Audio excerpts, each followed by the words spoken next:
আসসালামু আলাইকুম, সবাইকে স্বাগত জানাচ্ছি এজেল আজান্স লাইব্রেরিতে। আজকে আমি যে বিষয়টা নিয়ে আলোচনা করব সেটা হচ্ছে কম্পিউটার নেটওয়ার্কিং টপোলজি।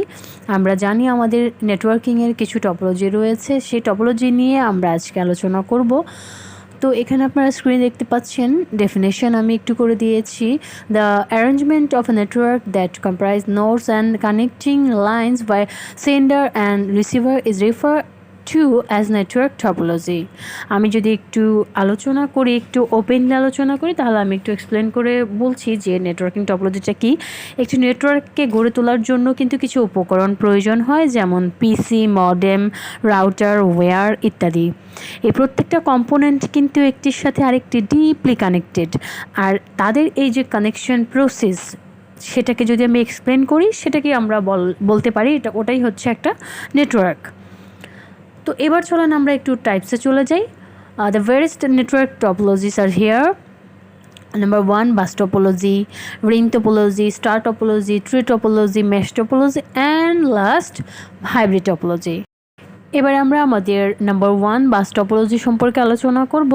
বাস টপোলজিটা হচ্ছে, এটাতে একটা মেইন কেবল থাকে, কিছু নেটওয়ার্ক স্টেশন থাকে, যেগুলো অনেকটা আমাদের বাস লাইনের মতো। আমরা জানি যে আমাদের মেইন রুট দিয়ে বাস চলে, আর একটু পরপর কিছুক্ষণ পরপর ওয়ার্ক স্টেশন থেকে বাস স্টেশন, যেখান থেকে মানুষজন ওঠে, তারপর আবার যার প্রয়োজন ওঠে। তো এরকমই একটা ওয়ার্ক স্টেশনের মতো কাজ করে আমাদের বাস টপোলজিটা, যে ওয়ার্ক স্টেশনগুলো থেকে ইনফরমেশন পাঠানো হয় মেইন কেবলের মাধ্যমে। তো টার্মিনেটর আমরা এটাকে বলতে পারি, মেইন কেবল থেকে টার্মিনেটর বলা যায়, অথবা ব্যাকবোনও বলতে পারেন আপনি। তো এই বাসের প্রসেসের মতো করে এই নেটওয়ার্কটা চলে, দ্যাটস ওয়াই এটাকে বলা হয় বাস টপোলজি। এই বাস টপোলজির আবার কিছু অ্যাডভান্টেজ রয়েছে, যেমন এটা ছোট আকারের নেটওয়ার্কের কাজে এটা বেশি কাজে দেয়, আর এটাতে কেবল কম লাগে, তাই এটার কস্টিংও অনেকটা কম পড়ে। মেন কেবল বাড়ানোর জন্য রিপিটার কানেক্টর দিয়ে এটাকে ওয়ার্ক স্টেশন আরও বেশি বিল্ড করা যায়। তারপর আরও একটা অ্যাডভান্টেজ সেটা হচ্ছে, যে কোনো একটি ওয়ার্ক স্টেশন যদি কখনো অফ থাকে কিংবা কোনো প্রবলেম ক্রিয়েট হয়, তাহলে অন্যগুলোর কাজ কিন্তু স্টপ হবে না এটার জন্য, কেননা এটা কিন্তু মেইন কেবল দিয়ে কানেক্টেড, একটার সাথে আরেকটা পিসি কিন্তু কানেক্টেড না, এটা মেইন কেবলের সাথে কানেক্টেড। সো একটা ওয়ার্ক স্টেশন যখন অফ হয়ে যাবে, তখন অ্যানাদারগুলো কিন্তু ওয়ার্ক ঠিকই করবে। এবার আমরা আলোচনা করব আমাদের নাম্বার 2 নিয়ে, যেটা হচ্ছে রিং টপোলজি। রিং টপোলজি অনেকটা রিং সার্কেলের মতো নেটওয়ার্কটা বিল্ড করা হয়, যার জন্য এটাকে রিং টপোলজি বলা হয়ে থাকে। এর কিছু অ্যাডভান্টেজ রয়েছে, আবার কিছু ডিসঅ্যাডভান্টেজও রয়েছে। প্রত্যেকটা জিনিসেরই কিন্তু অ্যাডভান্টেজ আর ডিসঅ্যাডভান্টেজ রয়েছে। তো আমি অ্যাডভান্টেজ নিয়ে আলোচনা করছি। রিং টপোলজির একটা অ্যাডভান্টেজ সেটা হচ্ছে যে মেইন সার্ভারের প্রয়োজন হয় না, কিংবা এটার ব্যাকবোন বলে কিছু লাগে না এটাতে। আর হচ্ছে গিয়ে আরও একটা অ্যাডভান্টেজ সেটা হচ্ছে যে পরবর্তীতে যদি আমার ওয়ার্ক স্টেশন বাড়ানোর প্রয়োজন হয়, কিংবা কম্পিউটারে অন্য আনাদার কম্পিউটার আমার কানেকশন বাড়ানোর প্রয়োজন হয়, তখন কিন্তু এটার স্পিডের কোনো প্রবলেম এটাতে পড়বে না টোটাল প্রোগ্রামে। এবার এটার একটা ডিসঅ্যাডভান্টেজ যেটা হচ্ছে যে কোনো একটা ওয়ার্ক স্টেশন যখন কোনো প্রবলেম হয় বা স্টপ হয়ে যায়, তখন কিন্তু আসলে প্রত্যেকটা কম্পিউটারই কিন্তু স্টপ হয়ে যায়।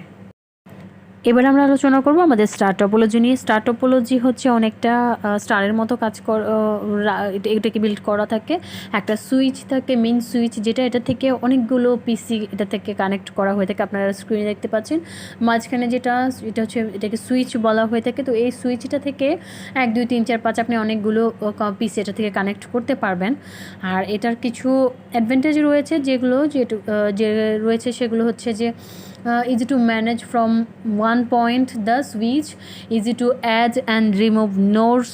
তারপর এটা হচ্ছে ডিউরেবল, লকেবল ইউজ।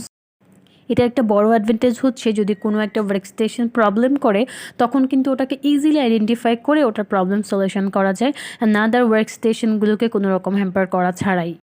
এবার আমরা আমাদের ট্রি টপোলজি নিয়ে আলোচনা করব। ট্রি টপোলজিটা অনেকটা এরকম যে ট্রিতে কিন্তু একটা গাছ থাকে, গাছের কিন্তু কিছু শাখা উপশাখা থাকে, তো এরকম আর কি অনেকটা। তো একটা মেইন কেবল থাকবে, যেটাকে আমরা ব্যাকবোন বলবো।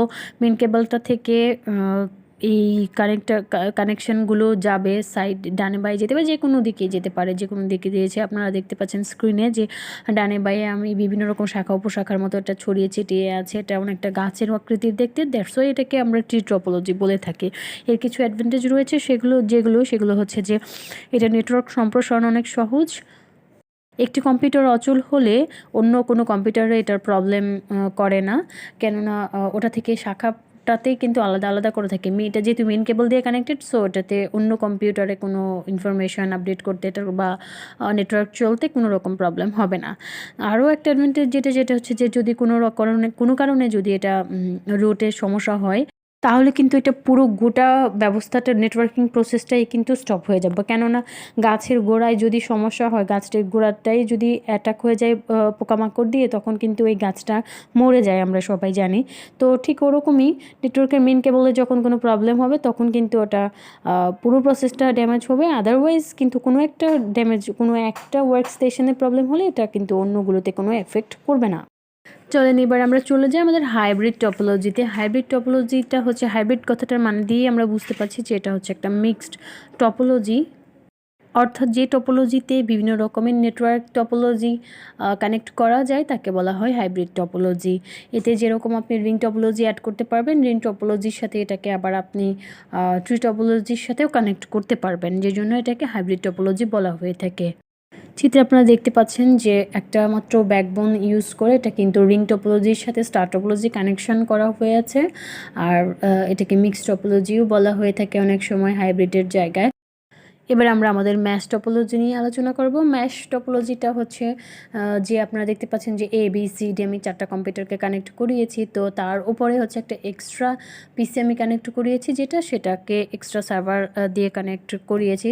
এটা ব্যাকআপও বলতে পারেন আপনারা, যদি কোনো একটা ওয়ার্ক স্টেশনে প্রবলেম করে তখন ওটা ব্যাকআপ দিতে পারে, ওটা ব্যাকআপের জন্য রেডি রাখা হয়ে থাকে। তো ওটাকে ম্যাশ টপোলজি বলা হয়। অর্থাৎ প্রত্যেকটা কিন্তু দেখতে পাচ্ছেন যে এ কিন্তু এক্সট্রা পিসির সাথে, অর্থাৎ ব্যাকআপের সাথেও কানেক্টেড, বি এর সাথে কানেক্টেড, সি এর সাথে কানেক্টেড, ডি এর সাথেও কানেক্টেড, আবার বি কিন্তু সেমভাবে বাকি 4 জনের সাথে কানেক্টেড।